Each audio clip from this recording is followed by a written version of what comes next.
Nueva masacre en el Cauca. Entre las 5 víctimas se encontraba una gobernadora indígena que días antes había hecho esta afirmación contra los grupos armados de la zona. Si nos quedamos callados nos matan.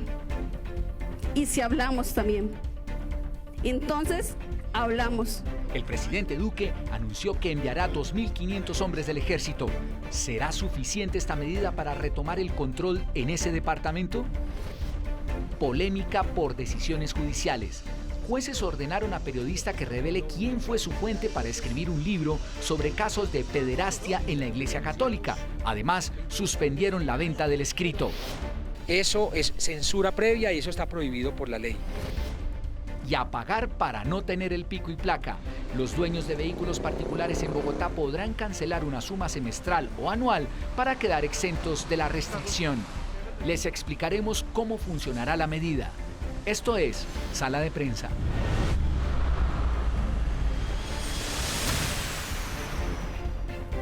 Muy buenas noches, bienvenidos a Sala de Prensa, aquí en Noticias Caracol. Ahora, como siempre, estamos acompañándolos después de la edición central de Noticias Caracol. Don Ricardo Ospina. Hola, Juan Roberto. Qué bueno verlo de nuevo. Sí, señor, aquí estamos. Buenas noches. Bueno, desafortunadamente hoy arrancamos con una noticia de la que hemos dado cuenta tanto en Blue como en Noticias Caracol durante todo el día.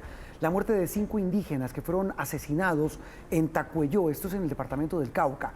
Una de las víctimas era Cristina Bautista, gobernadora de ese resguardo. Lo que ustedes ven son imágenes grabadas por la comunidad momentos previos a la masacre, Ricardo. Sí, señor. Ella, la persona que fue asesinada, se ha convertido en defensora de la comunidad. Y escuchen precisamente las fuertes declaraciones que había hecho unos días antes en el sepelio de otros 2 indígenas asesinados. Los símbolos de nuestras organizaciones y como movimiento indígena. Si nos quedamos callados nos matan. Y si hablamos también. Entonces, hablamos. Y a los grupos armados, esta es nuestra casa.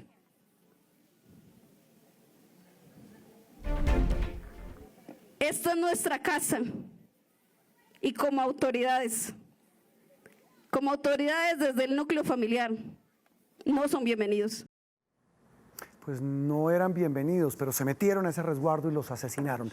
El gobierno en pleno, en el equipo de seguridad, estuvo hoy en la zona. El presidente Duque encabezó un consejo de seguridad en el Cauca, en Santander de Quilichao, y anunció, entre otras cosas, el envío de hombres de la Fuerza de Despliegue Rápido FUDRA para retomar el control del Cauca. Esto dijo el mandatario al término de este encuentro.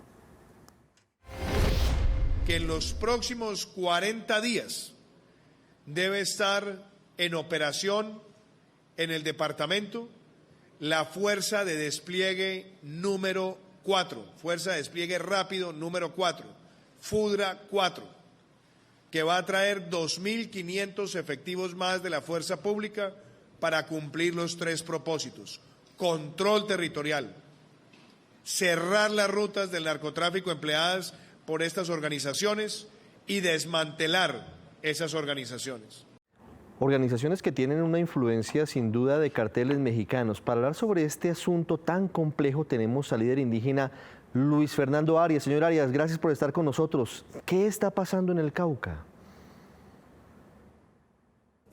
Bueno, lo que está pasando en estos momentos en el departamento del Cauca es una situación muy grave, que no es de ahora, que se viene agudizando, que se viene, digamos, escalando, sobre todo en este último año, desde que se posesionó el presidente Duque, que ha costado la vida ya de 125 líderes indígenas en todo Colombia, pero la mayoría han estado focalizadas en el departamento del Cauca. Es una región que es muy estratégica para, digamos, los actores armados, que es estratégica, por ejemplo, para el control del narcotráfico, para el traslado de armas, para el movimiento entre las regiones del occidente, al oriente y al centro del país, pero también es una región donde está el principal bastión de la resistencia del movimiento social en Colombia, que es el movimiento indígena. Es decir, el pueblo indígena Nasa es reconocido en Colombia y en el mundo por ser la punta de lanza de la movilización en el país. Entonces, todos estos intereses, digamos, se suman en esta región, ¿cierto? Y por eso, digamos, tenemos esta situación. Ahora, los indígenas, en el marco de su autonomía, en el marco del ejercicio del control territorial, han venido sentando, digamos, un posicionamiento frente a los actores, digamos, armados que operan en esa región.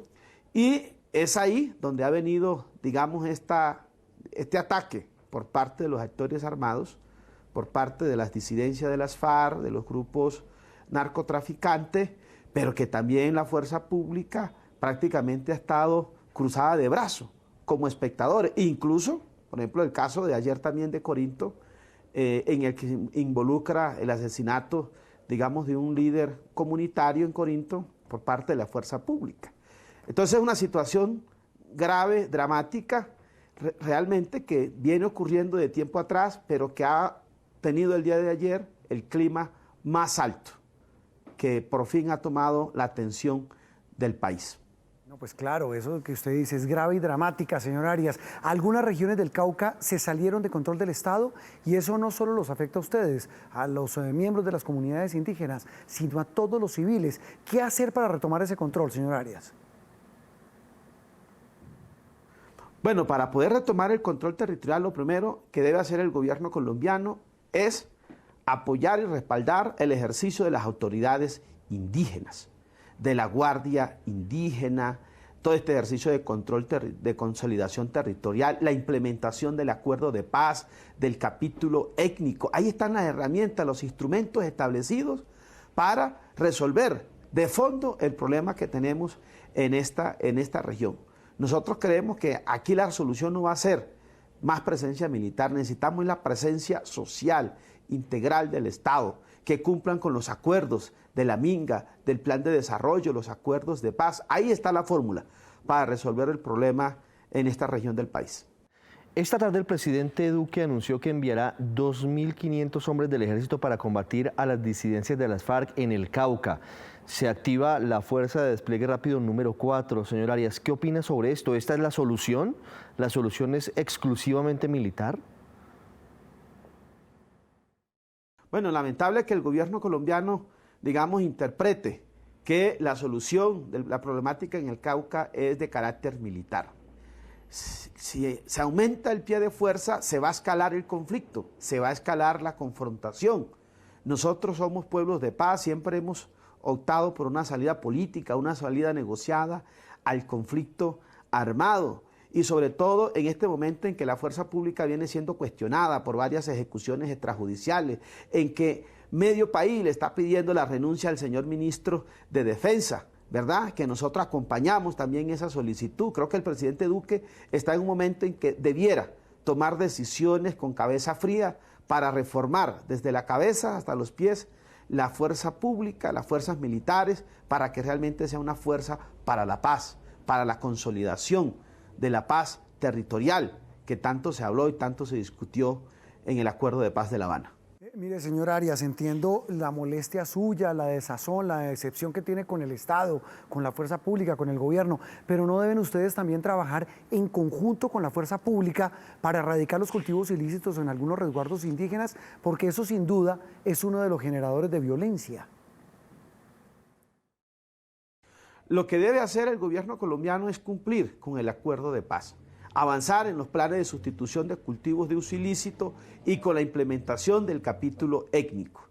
Los pueblos indígenas históricamente hemos mantenido una posición de autonomía frente a todos los actores armados, de no involucrarnos con ningún tipo de actor armado.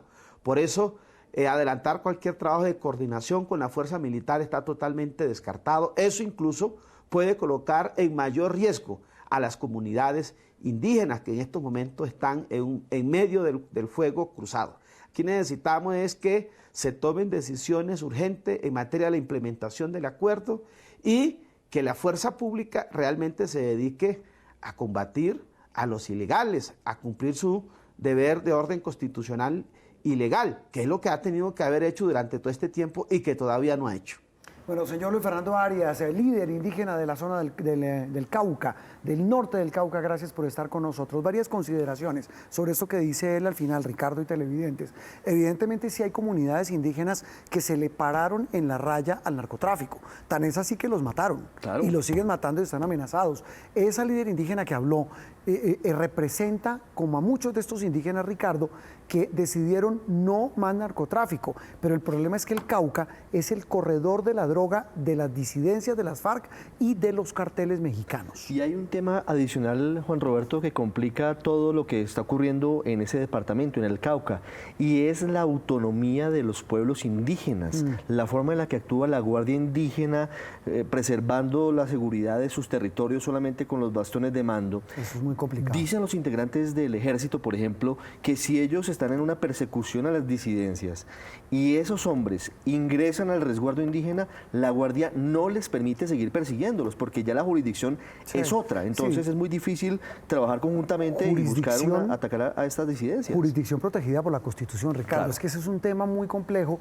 y lo arrancaba diciendo nuestro invitado, en Cauca se mezcla todo, la cultura indígena, la tradición, la disputa de estos grupos armados y todo atravesado por el interés del narcotráfico. Y ahí hay un tema clave, es que esta gente pide no solo fuerza pública, sino también presencia del Estado. Pero sabe que yo no entiendo algo de lo que nos decía el señor Arias, y es que dice que los indígenas de alguna manera se mantienen neutrales en las zonas. Uno puede entenderlo porque están en los territorios, Sí. pero cuando a usted lo matan, como mataron a estas 5 personas hace algunas horas en Tacuello, ahí no se puede usted mantener neutral. no puede mantener la neutralidad ante una circunstancia como esta, porque cuando los mataron a estas personas, a estos indígenas, pidieron, ahí sí, ayuda del Estado y Claro, del Ejército. y seguramente también es valedero, Ricardo, porque es que uno también puede verlo muy fácil desde aquí. Vaya uno metido en esa zona, usted y yo que la hemos caminado, es muy difícil, es una zona muy peligrosa y el tema es que está de por medio la disputa del gran botín del narcotráfico, los cultivos, los laboratorios y las rutas que sacan la droga por el Pacífico hacia Centroamérica, México y Estados Unidos. Tal vez una cosa adicional, Juan Roberto. Sí. Cuando las FARC estaban en armas como guerrilla, tenían de alguna manera un respeto en medio de la barbarie que cometían, porque era terrible lo que hacían las FARC en la zona, pero tenían un respeto hacia la Guardia Indígena y cohabitaban de alguna manera con ellos. Estos narcoguerrilleros ya no los respetan. No los respetan, los están matando y están hablando los indígenas de un exterminio de sus pueblos. Qué tema tan complicado, algunos ya hablan de genocidio, Claro, lo así que está es. pasando en el Cauca. Situación muy difícil de la que hemos hablado en esta primera parte de Sala de Prensa. Hacemos una pausa, pero cuando regresemos vamos a hablar de la polémica por la orden de un juez de suspender la venta de un libro que habla sobre la pederastia en la Iglesia Católica. Ya regresamos.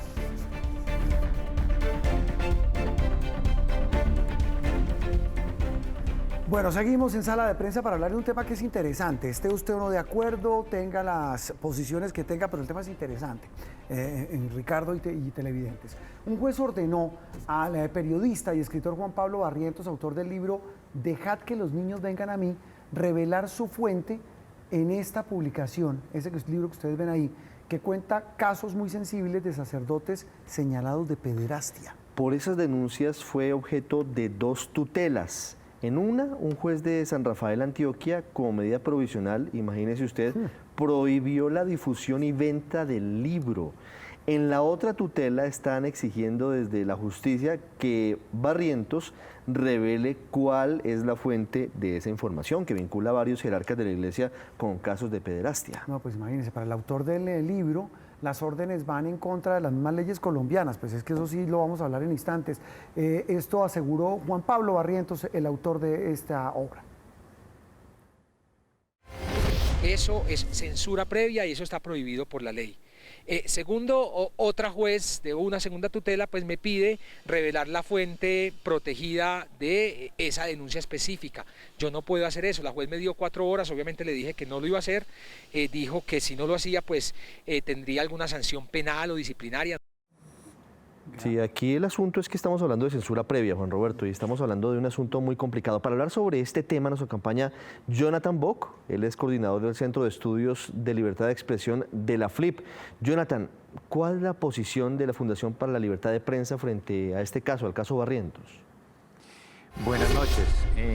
Nosotros hemos venido acompañando a Juan Pablo durante todo este último año mientras realizaba la investigación y la verdad es que la estrategia de buscar silenciarlo judicialmente pues ha sido muy fuerte y ha sido sostenida durante este año, que se ha recrudecido en esta última semana.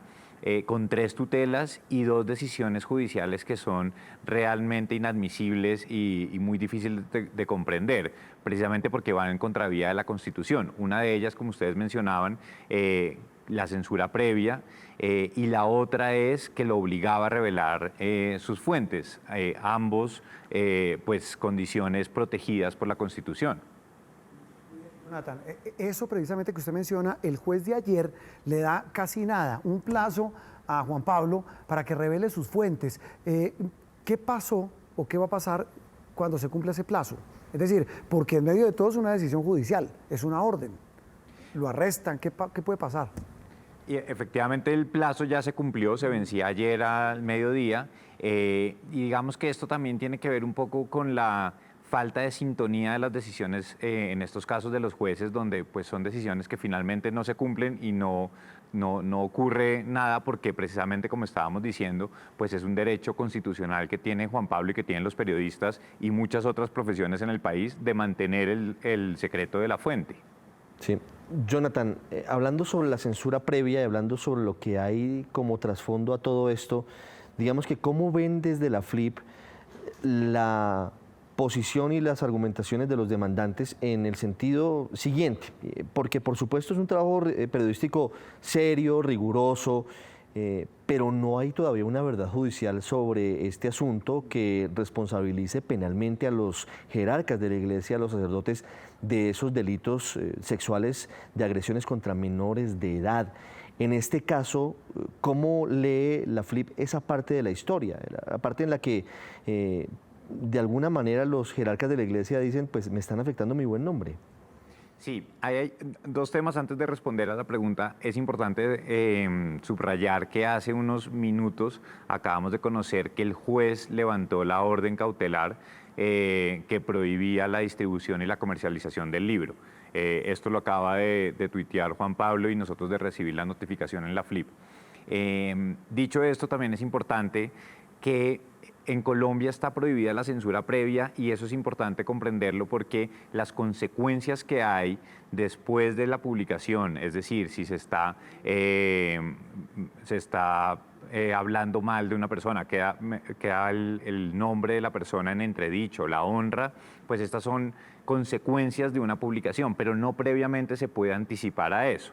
Entonces, lo mismo pasa cuando se incurre en injuria y calumnia o cuando hay falsedad en los hechos. Todo esto tiene que tener una consecuencia posterior, pero no existe un tribunal que se encargue de revisar previamente pues, este material, porque eso tiene unas implicaciones muy amplias y yo creo que en ese sentido pues, es una victoria en Colombia que exista, pues que no exista esta censura previa. Claro, es que eso sí es una victoria de una sociedad civilizada. Eso sería más o menos como volver al oscurantismo, a la Inquisición, ¿no? Yo no sé qué, Jonathan, que para sacar un libro tenga que haber una revisión previa para ver si se cumplen o no ciertos tipos de requisitos. Y lo que usted dice también es cierto. Una cosa es la libertad, otra cosa es la responsabilidad. Y es el tema de las responsabilidades penales que pueda tener una persona si dice algo que no es cierto. Pero mire, el debate pasa por el tema de la libertad de expresión y la reserva de la fuente de los periodistas. Pero hay también quienes aseguran que sí proceden las tutelas en estos casos y que los jueces sí pueden dictar medidas cautelares. Repito, esto pues riñe casi que con nuestro Estado de Derecho, pero lo peor es que hay gente que lo piensa, incluso jueces, juristas y expertos creen que es así. Yo creo que este caso de Juan Pablo, que desafortunadamente, y es una situación que pone al periodista en un estado de ataque constante, ¿no? Porque uno sentir que tiene la presión que si no acato la decisión de un juez, pues me pueden llevar preso.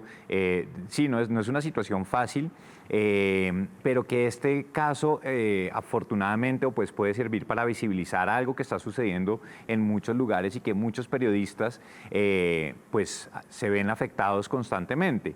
y pues estamos viendo también cómo los jueces terminan moldeando y recortando libertades que teníamos o pues que se tienen ganadas aquí en Colombia, y que no se puede permitir también que por este tipo de decisiones totalmente desacertadas de jueces pues se quede un precedente de que estas libertades se están limitando. Entonces yo creo que, como el caso de Juan Pablo, hay muchos otros casos que desde la Fundación hemos venido advirtiendo, y que es importante también que la opinión pública conozca que esto no sirve para proteger la intimidad de las personas, sino que esto es precisamente una ganancia y un derecho que permite sobre todo el trabajo de los periodistas y la libertad de expresión en general.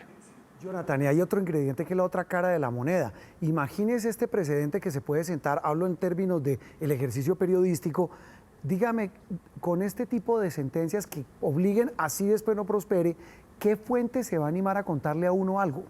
Es decir, porque ahí viene el tema de que muchas fuentes cuentan las cosas porque saben que hay una protección constitucional al periodista de no revelar esa fuente. Eso es casi que nació con el periodismo mismo, no solo en Colombia. Imagínese el despropósito. Claro, está el impacto que generan las fuentes, y también está el impacto que generan el periodista y la autocensura, ¿no? Que finalmente es como el efecto que muchas veces no se logra visibilizar, y que es uno de los más peligrosos, porque es cuando se deja de investigar el tema, se deja de denunciar, y pues ahí es donde hay un efecto relacionado con este tipo de decisiones y con este tipo de actitudes, en este caso por parte de jueces. Jonathan Bock, de la FLIP. Jonathan, gracias por haber estado con nosotros en Sala de Prensa de Noticias Caracol. Muchas gracias a ustedes. Tema polémico, difícil. Repito, estas últimas consideraciones, y reitero lo que decía al comienzo Ricardo, y lo decía Jonathan, usted puede estar o no de acuerdo con un contenido de una publicación, puede tener reparos, puede tener posiciones ideológicas, puede tener reservas, pero lo que usted no puede hacer en el caso de un juez es ordenar vía sentencia, vía chocorazo, vía un martillazo, decir, no, el libro no se publica, no se puede vender. Claro. Ahora, si lo que se publica en el libro no es cierto, eso es otra cosa, y afecta los derechos de unas personas, esas personas, luego de publicado, tienen toda la posibilidad de ir ante un juez y entablar dos tipos de demandas. Una, la demanda civil, pidiendo una indemnización por daños y perjuicios, por daños al buen nombre, y lo otro, el caso de que entable una denuncia penal, en este caso, por injuria y calumnia. Digamos, después de, aquí el asunto son los tiempos, después de la publicación, no antes de la publicación. Conclusión, en la misma Constitución lo establece los dos preceptos. El primero, ningún periodista está obligado a revelar la fuente que le da una información, pero también dice a continuación, la prensa es libre, pero responsable. Claro. Yo creo que es lo más importante. Sí, señor. Hacemos una nueva pausa y regresamos para hablar del decreto que permitirá a quienes quieran quedar exentos del pico y placa en Bogotá a pagar una tarifa semestral o anual. Ya regresamos.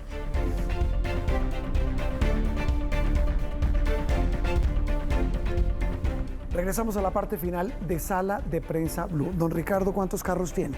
Uno solo. ¿Uno solo? Sí, uno solo. ¿Placa par o impar? Placa par. Bueno, realmente en mi casa hay dos carros. Ah, verdad. Pero uno es de mi señora. Mío, uno solo. Pero digamos, en la economía del hogar los dos tienen carro. Los dos son pares, o sea, estoy fregado.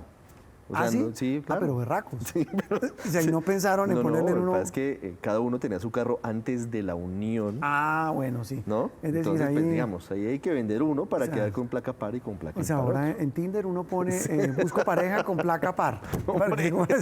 Bueno, don Ricardo, la pregunta es porque es un tema muy recurrente no solo en Bogotá, sino en las grandes ciudades. En Bogotá, hoy la Secretaría de Tránsito, de Movilidad, abrió la posibilidad de sacarle el quite, escurrirle el bulto al pico y placa. Eso lo establece un decreto de esa Secretaría de Movilidad que va a empezar a operar el año entrante, en enero del 2020. Señor. Pues mire, por todo el año se pagarán, el que quiera no tener pico y placa, 4 millones de pesos por carro. Si usted haga la cuenta. Espere, yo hago la división. Haga la división. 333.333 pesos mensuales. Bueno, pero si uno lo pone mensual. Eso es sensato, hay que conseguirlos, pero el comparendo solamente por salir en pico y placa le vale eso. le vale eso. Entonces le sale más barato pagarlo, pagar Claro. la mensualidad. Claro, porque si además le inmovilizan el carro, Claro, los no, patios. son los patios y la grúa. Ahora, hay que pagarlo anualmente o semestralmente. Ok. Si usted paga por 6 meses, tiene que cancelar un poquito más, 2.066.000 pesos cada semestre. Bueno, la medida, dice la alcaldía, busca o pretende que la ciudad recaude más recursos para el distrito, pero el decreto además establece que a partir de ahora los carros blindados también van a tener pico y placa. ¿Sabe que esto me parece una medida justa? Claro. Porque hay mucho avión Sí, que dicen claro. "No, es que yo estoy con seguridad", Claro. y sale... Solamente los carros blindados de la Unidad Nacional de Protección van a mantener el pico y placa levantado, o sea, no tienen pico y placa. Si usted compra un carro y le pone blindaje, o si usted compra un carro pero un blindado, momento. entonces No, ahí pero- sí tiene pico y placa. Pero cuando usted dice los de, por ejemplo, la caravana de un ministro, exenta. Exenta, claro. La caravana de un general, exenta. Exenta, claro. El carro blindado de un señor civil, clavado. Si usted lo no, mandó si a blindar, quiere, si claro, quiere. no, si usted lo mandó a blindar para volar el pico y placa o para... Sí, pero perdone, Ricardo, si yo tiene- compro una camioneta blindada particular, Tiene pico y placa. ¿así? Hoy no, digamos, si hoy tiene un carro blindado, hoy no tiene pico y placa, hoy. Pero a partir de enero, cuando Incluso entra puede esto, circular, sí va a tener cuando pico hay y días placa. sin carro puede circular. Claro, claro. Ahora tendrá restricción. Claro, ahora tiene restricción. Pues muy bien, este tema pues busca que una medida para que muchos paguen. Claro, hay que, entre otras cosas, tener claro que tiene unas implicaciones de tránsito, de movilidad. Yo no me quiero imaginar, porque hay mucha gente, por eso le pregunté de cuántos carros tenía, porque en muchas casas tienen 2 carros y no son un poquito más avispados y tienen con placa Pues claro. par o impar. Ese es el negocio. Ese es el negocio socio. Entonces, ahora con eso, pues mucha gente va a pagar para esquivar. ¿Y los trancones qué? Claro, pero digamos que le queda una plata a la ciudad frente a la situación. Sí. En Cali, por ejemplo, ya se aplica una medida similar y la verdad es que no ha funcionado, Juan Roberto. No mucha gente está pagando. Bueno, hay que recordar que el pico y placa afecta a conductores un día a la semana y la tarifa para estar exentos un año es de 2,5 millones. Muy bien, sobre este tema y para ampliarlo tenemos a Juan Pablo Bocarejo, el secretario de Movilidad, el hombre de la medida. Una de las preocupaciones es que esto termine congestionando más la ciudad, lo que decimos. ¿Tienen ya cálculos, doctor Bocarejo, de lo que puede pasar en materia de aumento del tráfico? Nosotros hicimos una encuesta de disponibilidad a pagar a todos los bogotanos. El resultado que obtuvimos fue que con un cobro de 4 millones, en el primer año entre 50.000 y 60.000 vehículos estarían dispuestos a pagar por no tener el pico y placa. Eso significa que en una hora pico podríamos llegar a tener unos 5.000 vehículos más circulando en nuestras vías, que creemos que no generaría un impacto significativo en la congestión. Sí, puede que ustedes tengan leído eso, doctor Bocarejo, pero hay una lectura adicional que señala, alguna gente dice que esto podría generar una discriminación, porque en últimas quien va a poder estar exento al pico y placa es quien tenga la plata para pagar y quedar exento. ¿Esto no es discriminatorio? Yo creo que en este momento ya tenemos una discriminación frente al pico y placa. Quienes tienen recursos están acudiendo a 2 o 3 estrategias. Una de ellas es tener un vehículo blindado, la otra es simplemente adquirir otro vehículo. Ya tenemos cerca de 90.000 hogares en Bogotá que tienen 2 vehículos o más, y muchas veces eso se origina pues precisamente porque tenían el pico y placa, y otros acuden a la compra de otro tipo de vehículos que hasta ahora estaban exentos, como eran las pick-ups o otras camionetas de platón. ¿A qué se va a destinar la plata que se recoja por este cobro, doctor Bocarejo? Lo más importante de este proyecto es que es fundamental para la sostenibilidad del sistema de transporte público de la ciudad. Estos recursos van a ir a financiar el transporte público, Transmilenio, el SITP y en los próximos años el sistema de metro. Son recursos realmente muy importantes que la Secretaría de Hacienda de alguna manera nos está reclamando como sector movilidad para poder generar unas finanzas sostenibles de toda la ciudad. Secretario Bocarejo, hace algunos minutos la alcaldesa electa Claudia López dijo que la medida no es que le guste mucho, pero que la va a aplicar y que la plata la va a usar para alguna destinación que sea útil e importante para la ciudad. Pero esto así no genera un choque tal vez innecesario con la nueva administración, la administración de Claudia López. La exención del pico y placa fue una propuesta que trajo el alcalde Enrique Peñalosa casi que al mes de posesionarse en el año 2016. Fue una idea que se promovió ante el Consejo de Bogotá y de hecho hace parte del Plan Distrital de Desarrollo del Distrito de estos años. Ese proyecto fue demandado y fue suspendido y con el apoyo del Gobierno Nacional en el artículo 97 del Plan Nacional de Desarrollo del presidente Iván Duque, se dio una viabilidad a este tipo de cobros. Esto plantea básicamente que esto es un precio público, no es un impuesto, no es una tasa, sino que es un precio público que voluntariamente los ciudadanos pueden pagar, en este caso, para ser eximidos de una restricción que hay de acceso en la ciudad. Es el secretario de Movilidad, Juan Pablo Bocarejo. Muchas preguntas, Ricardo, de muchos televidentes, muchos oyentes, mucha gente que nos sigue a través de nuestras cuentas en redes sociales. Pues no se entiende, dicen muchos, ¿cuál es el beneficio en temas de movilidad? Yo no lo entiendo. No, de hecho va a aumentar la cantidad de carros Claro, que van a estar en las calles. Pero eso no es un sinsentido, Ricardo. Pues digo, la pregunta no es para usted. No, lo que pasa es que de alguna manera Se la lo que hace es... preguntamos al señor Bocarejo y no la Sí, respondió. de alguna manera esto lo que busca es aumentar el recaudo. Sí, Pero además de eso lo que pretende es que quien Pero ¿cómo tenga así? la ¿Dañan plata el pueda tráfico más de utilizar Bogotá, el caótico tráfico por plata? Sí, es un buen punto. Pero fíjese que no sé cuál Yo sea no la entiendo. cifra. Sí, quedan muchas preguntas. No sé cuál es la cifra exacta, por ejemplo, de carros blindados Yo no creo privados. que sean tampoco No creo que tantos. sea tan Y de las alta Picoco realmente. doble platón yo tampoco creo. La gente lo que compra en su gran mayoría son carro vehículo. Pero ¿sabe que a mí sí me gusta la medida? ¿Por qué? No, porque yo sí voy a pagar. Ah, ¿usted va a pagar? Sí, claro. O sea, usted va a contribuir a más trancones. No, pero voy a pagar por eso.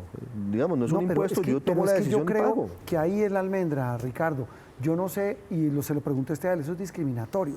Usted porque tiene el modo de pagarlo, pero digo, a costa de que usted tenga plata, vamos a acabar de totear la movilidad en Bogotá, de llenar más carros. Usted se imagina sábado la gente que va para la autopista hacia el norte, cuando vaya, por ejemplo, el tema de los que se van de paseo por la autopista sur, un puente o en vacaciones. Sí, se Esto va complica a ser mucho. un infierno peor.